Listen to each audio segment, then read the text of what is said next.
Welcome to the Boosted Volunteer Podcast. We share the stories of dedicated Booster Club volunteers and the tools and strategies they use to run successful booster clubs. We also have sought-out experts on fundraising, volunteer management, and running nonprofits to share best practices. Hosted by Robin Eissler and Evan Eissler, you won't want to miss these great episodes that will help you run your booster club like a champ. Hi, and welcome to the Boosted Volunteer. I'm your host, Robin Eissler. Today, I'm super excited to have Sandy Pfau Englund on the Boosted Volunteer. Sandy is an attorney, an author, and a nonprofit advocate with more than 30 years of experience working with school fundraising groups and booster clubs. She's the founder of Parent Booster USA, an organization that provides 501c3 group exemptions, and she's also the author of School Fundraising, So Much More Than Cookie Dough. If you haven't had an opportunity to read it, I highly recommend it. It's one of the books that got me started in the booster club business, if you will. Sandy, thank you for joining us today. We're so excited to have you. Well, it's so good to see you or talk to you, Robin. Absolutely. Well, you're an icon in the booster club world with the More Than Cookie Dough series and all the structure and foundation that you laid over the years for so many groups to follow. So it's just such an honor to have you here today and share your story and then dive in a little bit on booster club and parent organizations. Well, I'm happy to be here. That sounds like a bit of an overstatement. I don't see myself that way. Just a mom with 3 kids that saw a problem and decided to try to solve it. That's how simple it was. Where it starts, that's for sure. Well, you've been working with school groups and fundraising groups for almost 20 years. What first drew you in, and what were booster clubs and PTAs like when you started? It's interesting. It was a happy accident. If you look back at it, I started writing for a publication because they came to me, and I always had done my legal specialty, so to speak, was nonprofits. And so they had come to me to say, hey, what do you know about school PTAs and PTOs and booster clubs? And could you write some articles for our magazine? So I said, sure, because I'd always done a bit of writing. And it was like, that is what one thing led to another. We moved when our kids were, they were turning 6, 8, and 10. So we went to this rural North Carolina school district, but for somehow they had read the magazine, had seen my byline, and suddenly decided that, yes, I should be the PTO president. I was not in favor of this. Okay. I was definitely not in favor, but my kids are like, oh yeah, mom, you got to do this. You got to do this.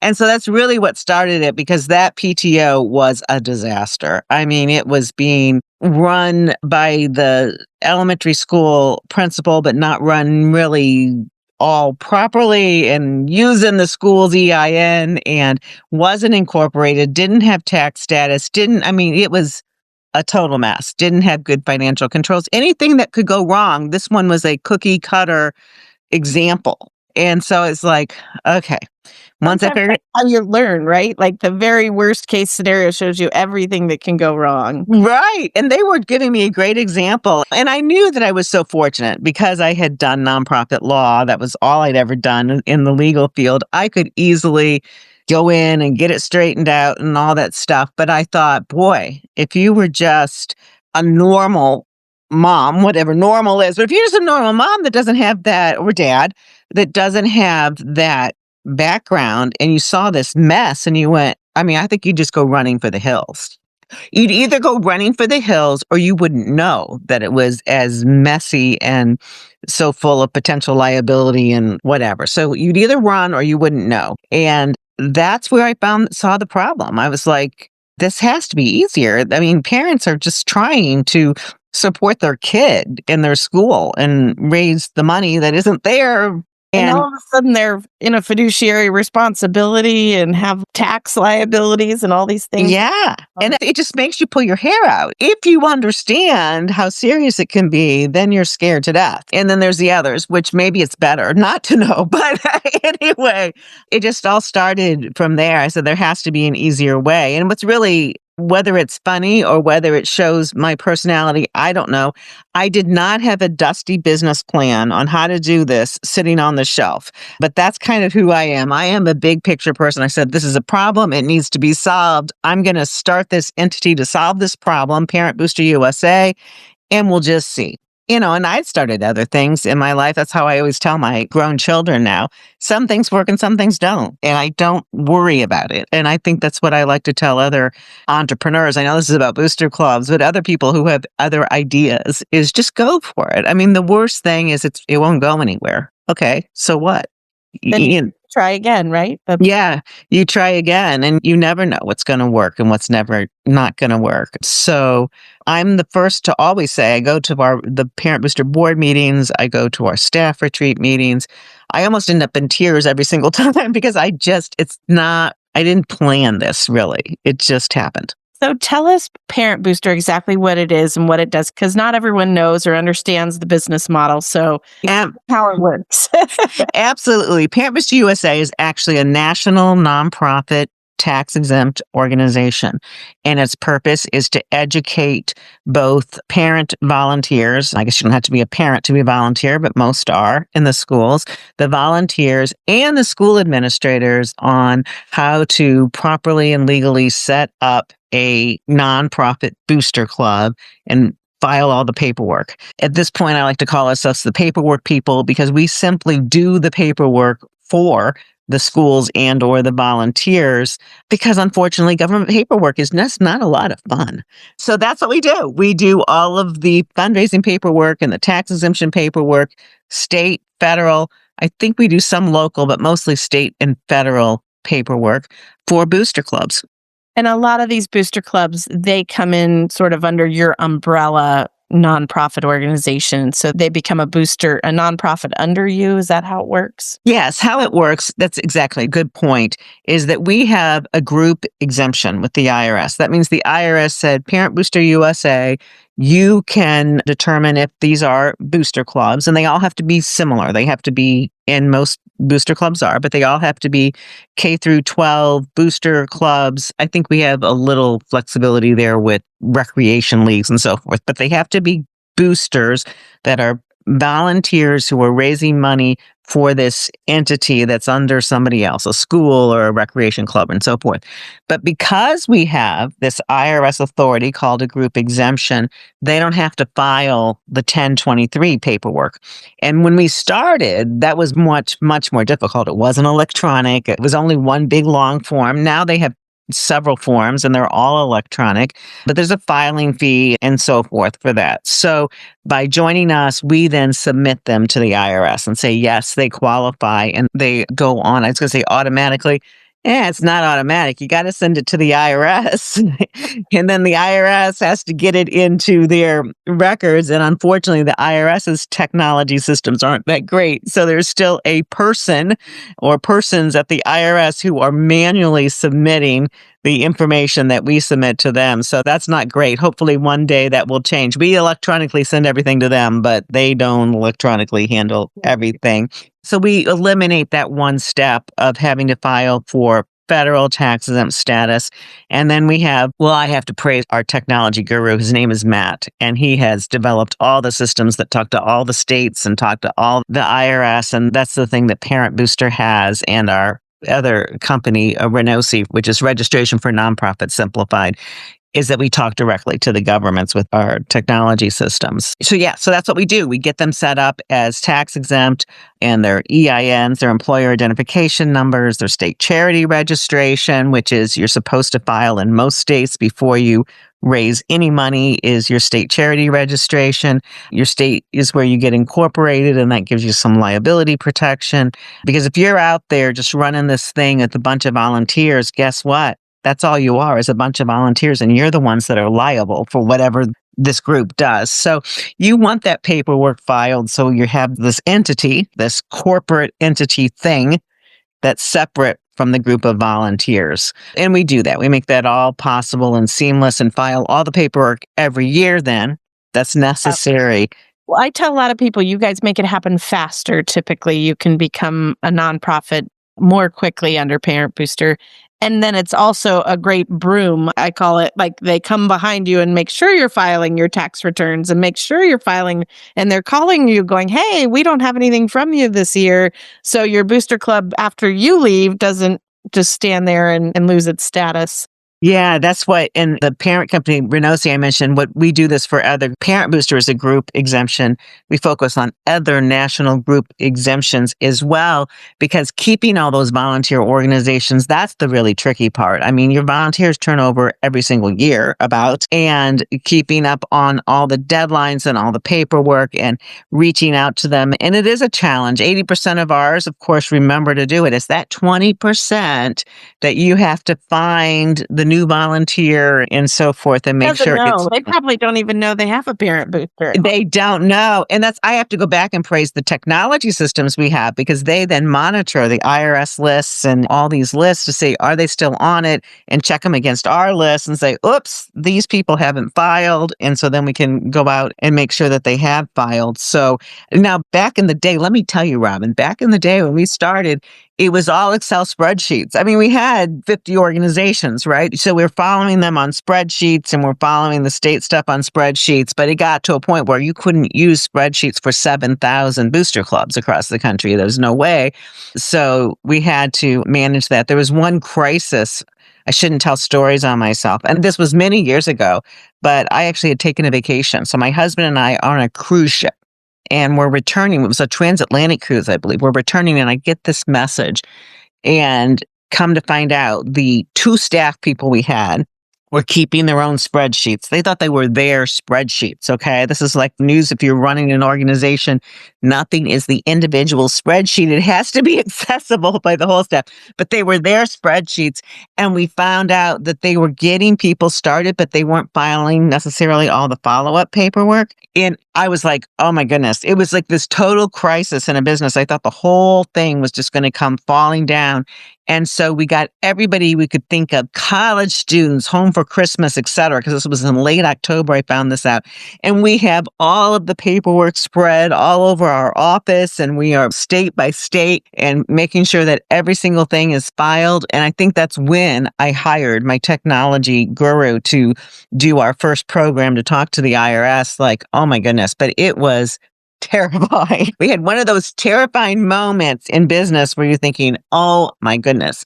But I guess it's good. And so you can look back and you can see where you were and now see where we are. Absolutely. Yeah. We had a little growing pain, but what doesn't kill you makes you stronger. It makes your tools better. That's what I've learned. It makes your systems better. It makes, if anybody thinks they have their own spreadsheet, no, not yours. We have all these alerts, and usually if we have an alert, it's because something went wrong to make us have that alert to know that something's happened. And so we have a great system of alerts now. So, well, a lot of people think, okay, we're going to get together, we're going to raise some money. We're going to incorporate, and I hear this all the time, not become a 501c3, or we're not going to incorporate. Can you give us some feedback on those 2 scenarios, which I think are not good scenarios to be in? Yeah, I would say that there are probably more out there that are not set up in the legal way, because if you look at the number of schools, even just public schools in our country, and how many booster clubs on average are with each high school and so forth, you will see that we've made a dent over the last 20 years or so that Parent Booster's been around, but there's still a lot that aren't set up. And I remember a conference I went to when we were in an exhibit hall, and there was a school principal who's like, adamant that we were crazy, that they had to do this and so forth. To make it as simple as I possibly can think of, is I tell folks, if you raise any money, if you get an income from your job, if you raise fund, etc., they're intended to be taxed in the United States. That's just income. Part goes to the government, part goes to the organization. So whether you're a corporation, for-profit, nonprofit, whatever, a tax return is expected. And so if you are not 501c3, you're not tax exempt, the IRS is expecting a for-profit tax return and you to pay tax on your income versus a nonprofit where you don't pay tax on your income. There's exceptions to all of this. I'm not going to go into the weeds. So that's the bottom line. You bring in money the IRS expects you to pay tax on it and file a return. Now, people say, well, we've never filed a return. Of course. I mean, there's people out there that the IRS doesn't know about or doesn't have a big enough auditing staff and so forth. And I don't like to use big, scary words, but it's tax evasion. You're supposed to pay tax on it. They just don't know about it. Okay. So not that I'm saying you're all trying to be tax evaders, but frankly, that really is from a legal perspective. So that's the tax part of it. The incorporation part of it, because a lot of people balk at that as well, because if once you incorporate, you need to file an annual report, which is really a simple document. It lists who are the current officers.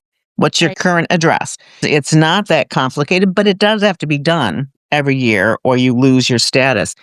But that, as I was mentioning earlier, that helps protect you as an individual. Because if you don't have this corporate status, which essentially creates a thing, it's a fancy word, thing, but it creates the corporation, it creates this other thing that lives and breathes and is the entity that is doing the activities. But if you don't have that, then what you have is a group of individuals. It's called an unincorporated association, but it's the individuals that are going to be liable for whatever you do because there is nothing else that's liable. It's just this loose group of people. So that's primarily it. If you raise money, the IRS expects a portion of it. They don't care how much you raise. So if you're a parent and you're raising money for your program and you've got a Venmo and you say, hey, everybody Venmo me $100 and you raise $3,000. If you don't have an organization, you just created a tax liability for yourself. Is that the case? It very well can be. And even more than that, if you have a bank account, because you're probably putting those Venmo funds somewhere, not under your mattress. Now, maybe you're putting them under your mattress. Right. But if you go to the bank expects you to have some tax ID, which is like your social security number, or if you're a business, the tax ID called an EIN. Well, if you don't have an EIN for the organization, you're putting it in the bank under your own social security number, then it's your income. Yep. And you're supposed to add it to your income, which you don't want to do that. You don't want to pay more taxes than you have to pay. I know I feel like I pay way too many taxes. So yeah, I don't want to add anything to what I already pay. So, and you've created a liability for what you do with that money. If anybody thinks you did something wrong with the money, if you had an activity and someone got hurt, well, it's your thing. It all is attached to you.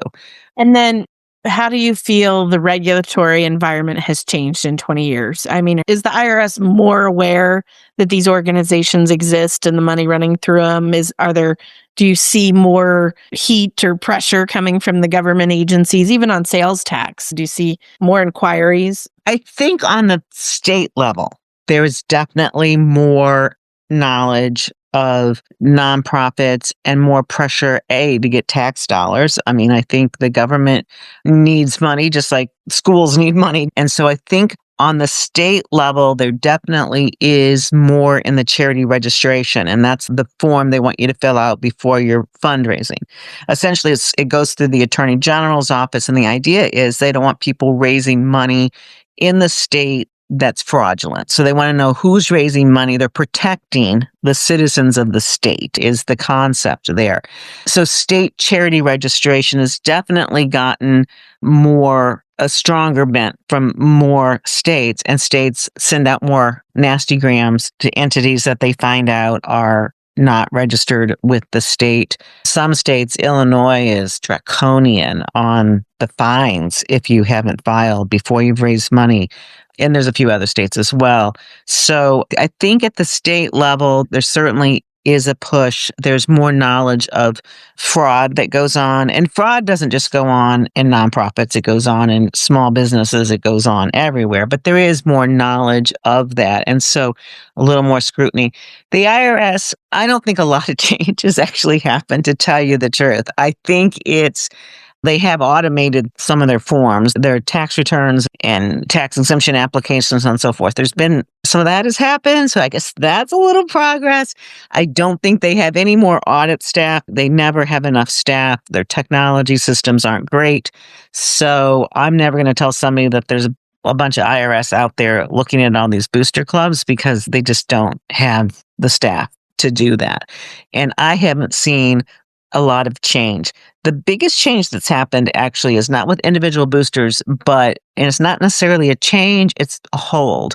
The IRS probably, I don't know the year now, but it's probably in 5 years, put a hold on group exemptions. So that group exemption that we discussed that Parent Booster has, and that 1,000 or so other organizations in the U.S. have, no more have been given out. And they said that this hold had gone on and they were going to change the rules. They thought that these parent organizations needed to do more supervision of their subordinates. Originally set up, and they don't have to give out group exemptions. It's supposed to be for the convenience of the IRS.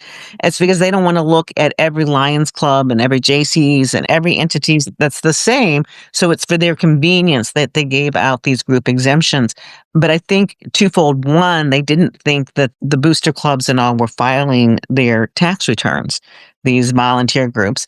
And I don't think that's because anybody was doing anything wrong. I just think when you have volunteers turning over constantly, having them file a tax return is, nobody likes to file their own tax returns anyway, let alone volunteers filing the tax return, let alone knowing how to do it. And that's one of our strengths now, is that we are an authorized filer with the IRS and file thousands of the 990s as well.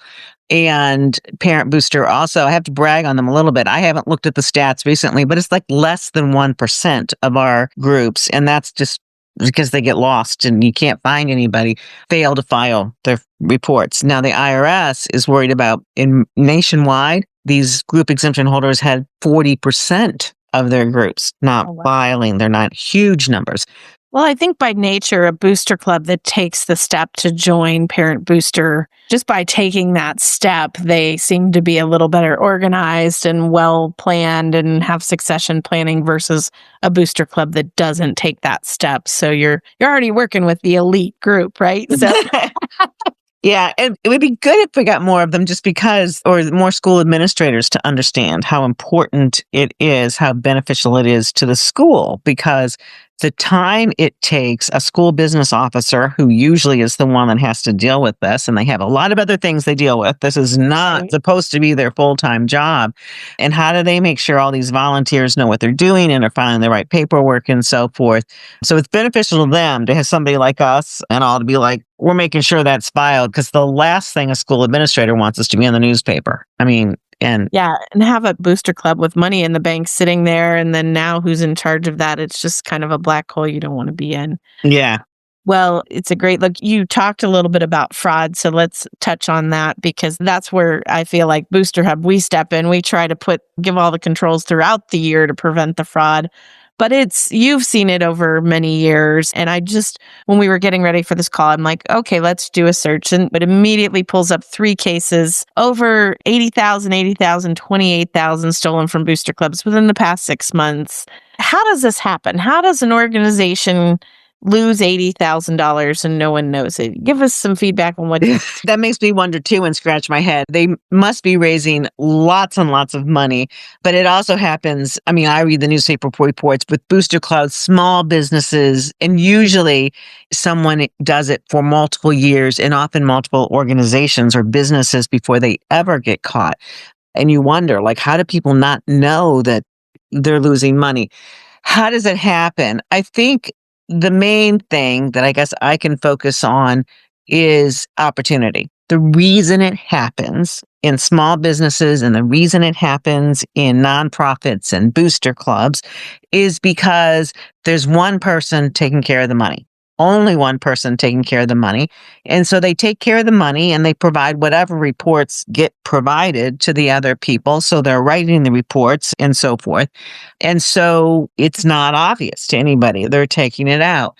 And as I say, this is why it's more small businesses, not that it doesn't happen in big corporations, but there's usually more controls involved.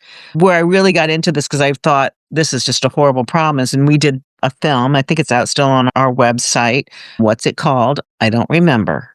Isn't that sad? But it followed the story of a woman. Her first name is Amy, and grateful to her for having done this. And I went in and interviewed her and people in the town, because how she did it is she was in charge of the school spirit store at the school. So they're dealing with cash. And she was also the treasurer of some of these other booster clubs. And so you're moving money around. It's sort of what is that called when you put the little ball under the cup and then you're moving it to the next cup? And the magic trick. Yeah, is what I'm thinking is what you're doing. So if you have that opportunity that you're the only one as the treasurer of this organization and the cash and the spirit store.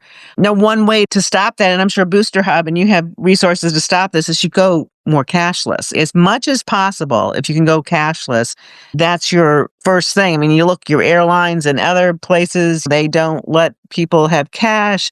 People can't even take your credit cards anymore on a lot of phone calls. They have an automated system, and this is all to help prevent fraud for all of those businesses. So the extent that your booster club can do that is important.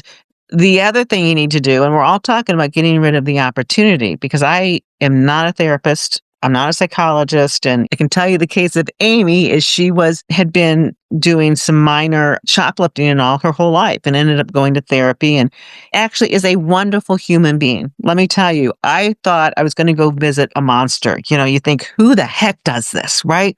Who steals monies from kids? It's your neighbor. It's your friend. She has many friends, still has many friends. This is not a monster. This is a human being that has a problem.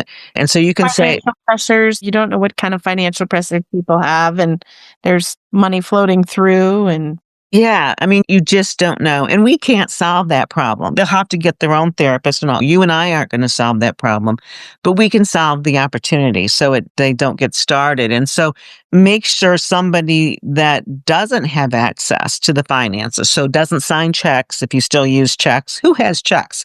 Somebody the other day needed a check from me. And I'm like, I still have a checkbook, but that doesn't control the bank accounts, isn't a signer, can't take out the money, doesn't deposit money. Anyway, doesn't actually touch the money at all, but they do have viewing of all the bank accounts because I still saw it. I don't know where I was. Can't remember. Doesn't really matter. And it was a situation where, again, they're like, well, we don't get bank statements. If your organization, the biggest red report that the treasurer gives us, but yes, there's nothing to balance that. There's nothing to say that's real. And the treasurer's been the treasurer for 10 years. Their kids are all graduated. I'm not saying every situation like that is fraud, but that should raise some red flags because anybody that's had the job for 10 years and they don't show anybody any bank statements and they just give you their own reports, that's something you should look into. And more than that is whoever has that financial control is a signer or signs checks or bank account access, somebody else then, even if you're a two-person entity, somebody else should be looking at those statements. And that's the biggest, that and going cashless is to cut the opportunity and to also educate yourself and not go, well, it would never happen here. Because that story I told you about Amy, just the other year, they were back in touch. Having the rules in your bylaws that say there has to be somebody else looking at the bank accounts and there has to be, doesn't matter. They had all the rules there. They'd gone through all the publicity with this case with Amy. They'd gone through all of that. And what do you know? A few years later, they had the same old problem again with a different person. And we don't want to believe that our good friend, Sally or Tim or whoever, and that's because we don't really know what's going on deep down in many individuals. So all we can do is cut that opportunity off as much as possible. That's really good advice. And I think you're definitely right. Just going cashless, having checks and balances, having more people. I'm shocked in so many organizations, there's like a QuickBooks or something, and the treasurer is the only one with the login. And so no one has any visibility to what's actually happening.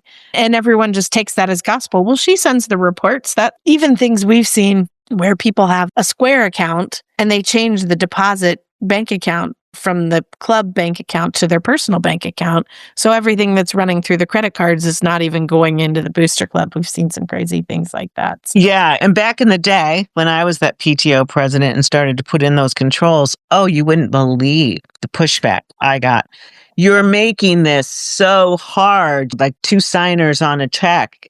Now, it's good we have a lot more electronics now. It shows you my gray hair. Yeah. But I'm like, you can make it. You're all going to kid pickup. You're all going to think it through, but that's better than losing a bunch of money. But yeah, it's those things. And if only one person has the login, then what also happens is that if the treasurer turns over and isn't there for 12 years, 10 of which their children are no longer in school, but then it gets lost again. Or we have people, because we do lots of 990s and lots of resources on the Parent Booster website that will tell you how to get your books in order and how to prepare for taxes and all of those things. So huge number of do-it-yourself guides. You don't have to even hire a Parent Booster to do anything, but they'll just send in like their checkbook. And then we're trying to prepare the taxes, which shows that nobody really knows what the income and the expenses were or reconciled anything. Yeah. And we can figure it out and we can help them get it set up to figure it out. But you got to know. It's a good advice for us personally. We got to know how much our income is coming in and where the money's going. Well, if you don't know the income, you don't know which tax return to file, right? Well, that's true. And maybe that's a bonus. I don't know. Oh my goodness. Well, we touched a little bit on the Booster Club and the school administrations, and it's kind of a funny relationship because the Booster Club board is the legal leader of the Booster Club, but the school district has at least some influence, if not some legal oversight. Tell us a little bit about that relationship, another kind of it is.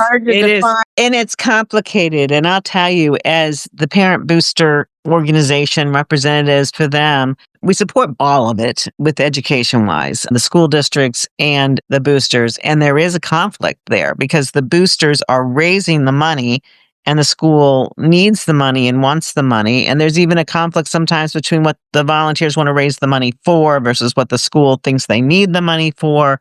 And schools also, I think in general, my kids are all grown now, but kind of think they're the rulers in their domain. And I get it. I think dealing with a lot of parents that change every year is difficult. There are many challenges there. I mean, I'm not trying to, and school administrators, one of the hardest things is booster clubs are like such a small part of really their day-to-day challenges in the schools.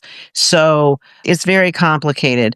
The relationship really, though, is the school doesn't really have legal authority at all over the booster clubs. We have school administrators on the Parent Booster Board, and one that presents with us often at the Association of School Business Officers when we give talks there.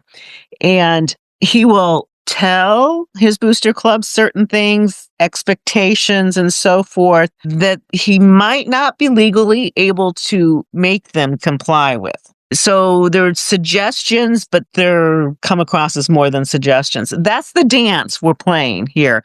But I like to say we all just need to work together for what's good. So really the booster clubs, if they're set up as a separate corporate entity, raise money and they can decide whether to even give it to the school, for example. The school on the other side gets to decide who can have meetings in the school facilities, who can send out information in the backpacks, we call it backpack mail, who can use the school facility for the fall fundraiser or the fall festival, and also needs to talk to the boosters about, we know you want to raise money for playground equipment this year, but what we really need is a new computer lab. They need to talk to each other and understand that sort of thing. They need to, in athletic boosters, schools have to worry about Title IX, which means that it's not a dollar for dollar, but that there's equality in sports. And so if the football boosters raise $1 million and the women's field hockey raises $10, they have to make sure that they are meeting the rules and regulations of Title IX. And that's hard sometimes because the football boosters have worked really hard to raise that $1 million and they don't want their money given to field hockey. They got nothing against field hockey, but their kids are on the football team and that's why they worked so hard. And so to help them understand and educate about, and whether we like Title IX or not, doesn't really matter. I mean, that's a whole nother what you want to do as far as legislation and changes in government you want to make.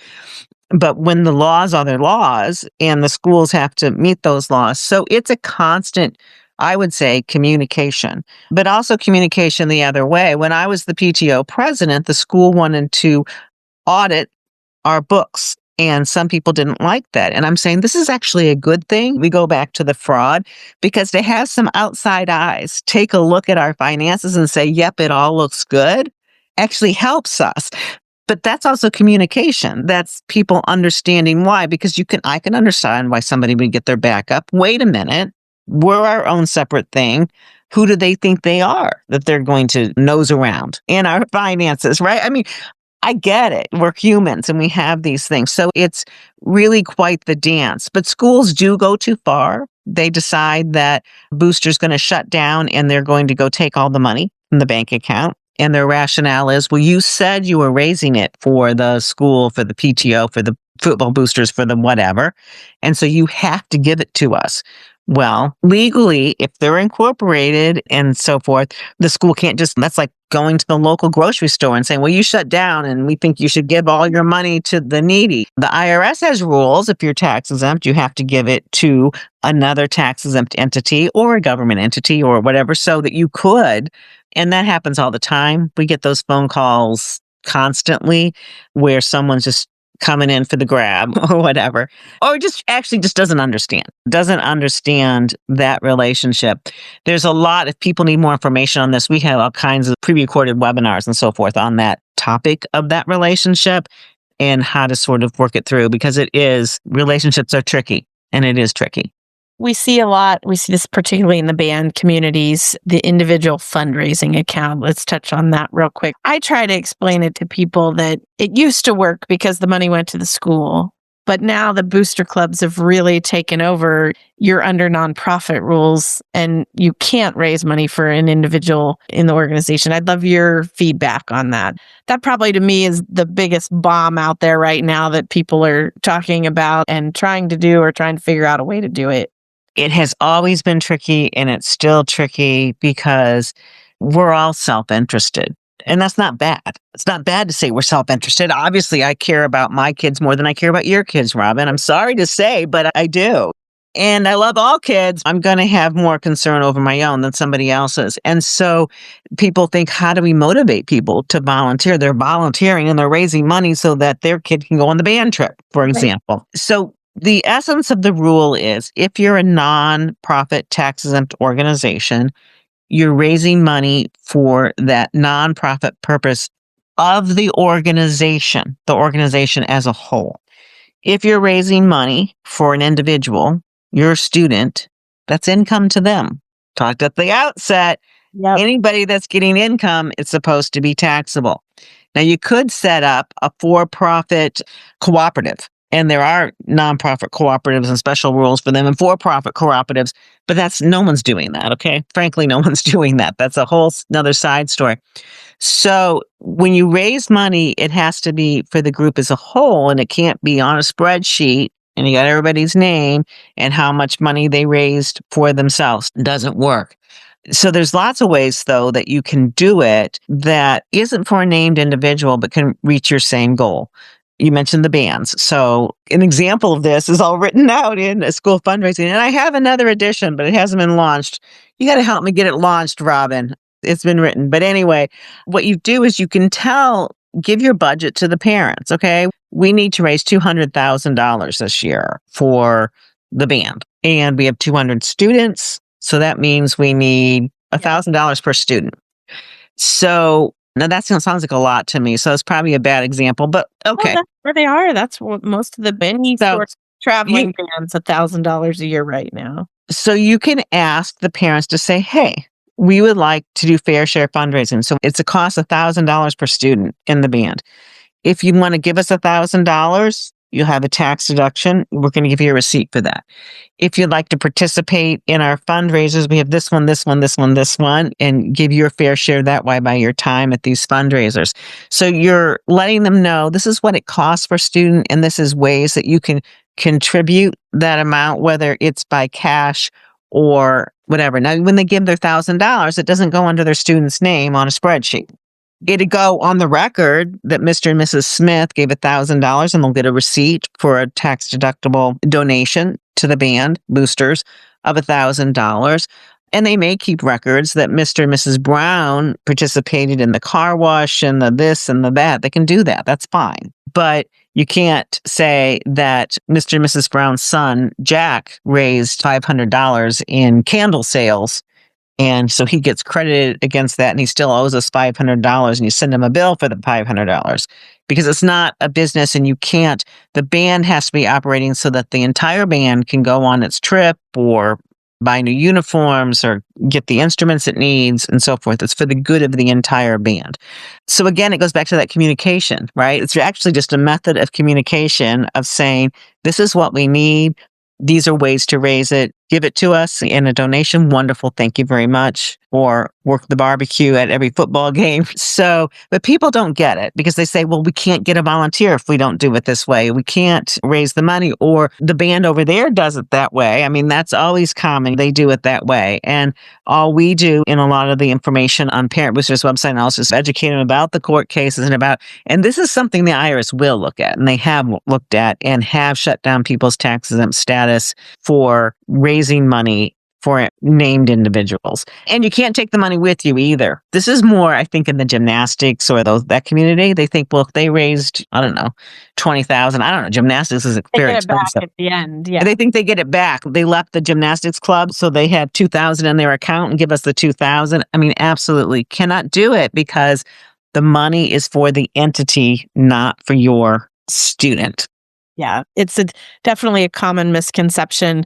We still see the practice widely across the organization. So I try to educate people and let them know this is different. But we used to do it. And I said, but it's because it was paid to the school. And in that case, it's where the money goes, whether it's going to the school or whether it's going to the nonprofit, it makes a difference because if it's a school fee, right, the school is charging the fee and it's not being raised as a fundraiser and schools can charge fees, although there's rules on that too, because you can't charge a fee. A school can't charge a fee to be in a class that's a graded class and so forth. So there are definite court cases on what schools can charge legally as fees, especially if it's a public school, because public schools are free education. So there's a lot of rules on that too these days. So it's interesting you brought up the IFAs because I got an outline of what you might ask. And my son, Drew, who is the COO of Renosi and so forth, sent me stuff. And I think he said the biggest mistake we still see are individual fundraising accounts. So he agrees with you that is still the big one out there. Big problem. Well, it's looking back 20 years, how far we've come, all these tools, a lot of the infrastructure that you built and brought to the industry. Is there anything else that you think should happen or change and a magic wand that you could wave and make all these organizations a little better for the students? Because that's really the main goal. Magic wand. You know, it's interesting when I was first asked if I would come on and talk to you, and I'm so glad I did. We got to catch up a little bit and all that stuff is just fantastic. I'm now live in the same state, so we're going to have that lunch date sometime. But actually, I think far less has changed than has changed. I mean, I think the reality is there's still the wild, wild west out there in booster club world. And it's just because who can keep up with government rules and regulations? And that's not why a volunteer volunteers. They don't volunteer to do government paperwork. They don't volunteer to know the rules on fundraising, and they're not experts on cashless systems for that matter, or none of this. They just are trying to help. And when they find out that it could be more complicated or have more liability, it's like, whatever. I was thinking to wave my magic wand. One is right now, what I'd really love to be able to do is to get everybody to know we have a thing called Booster Boss, completely free. It's not whatever. And it's like really short lessons that teach you how to do it. I actually based it on a weight loss program I had joined at one point. It was on an app and I really liked it. And so I based it on that to do this Booster Boss thing. And my magic wand would be that every school district in the country would just adopt it as their method of making sure their volunteers and their new volunteers are trained every year, because completely free, can give them a list. Instead of having to bring people into a meeting, who wants to try to get the volunteers into one meeting at the school? Like, I don't have time for that as a parent and whatever, that you put it on a date. And so I was thinking, that's my magic wand, is Booster Boss in every school district, because it would tell folks, would tell them what our conversation said. And you could have this whole thing read on your phone in like 1 week's pickup line, okay? Waiting for the kids. I mean, and that I think would make a huge difference. They don't know what they don't know, right? So just showing them the few things you don't know, and this is why, you should do this or this. And it's really what Parent Booster is all about. Yes, it charges a fee for our services. We have to. We now have over 20 staff that are filling out all this paperwork, and we got to keep the lights on, and we have to pay them. We know the world is expensive. We know inflation has gone up. My people have to they pay for dinner and buy their own kids' school supplies. But so much of Parent Booster is absolutely free out there too, because that's the whole point, is just educate, communicate, give people the information. And so just get the word out there that, look, go use this stuff, right? We want people to know. Well, tell us where people can find your books, and it's parentbooster.org, right? Is the website. The website is parentbooster.org. They can find that. My books are on, which the one for booster clubs is School Fundraising, So Much More Than Cookie Dough. The second edition is ready to be launched. So I just have to do the launch. I don't know how to do the launch. So I guess I just put it out there. It's on Amazon, though.com. And there's both a audio version and a paper version, an electronic version, whatever version you want. Believe me, I can buy about a coffee with the amount of proceeds the author gets at the end of the month. But that was not the purpose either. It's just a great book. I recommend it. People, especially when we start talking to new booster clubs, I'm like, let me send you this book. I still have a little shelf of years ago, so I send them out. And I love it because it's a fast read, but gets you the big highlights, what you need to know, and gets you off the ground and running. I'm a keep it simple person. I'm a big picture, keep it simple. It's good I've got detailed people on my staff, because that's just not how I rock and roll. We got to have all kinds of people. I'm the keep it simple, keep it short, what are the bullet points kind of person.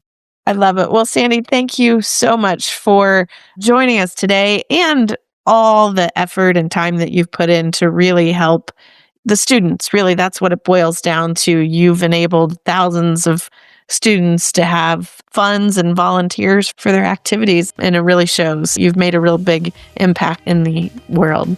Well, thank you. It's been a total joy and a blessing to me to be able to fall into something and to be able to make a difference. I'm the one that has gotten the true blessing from it.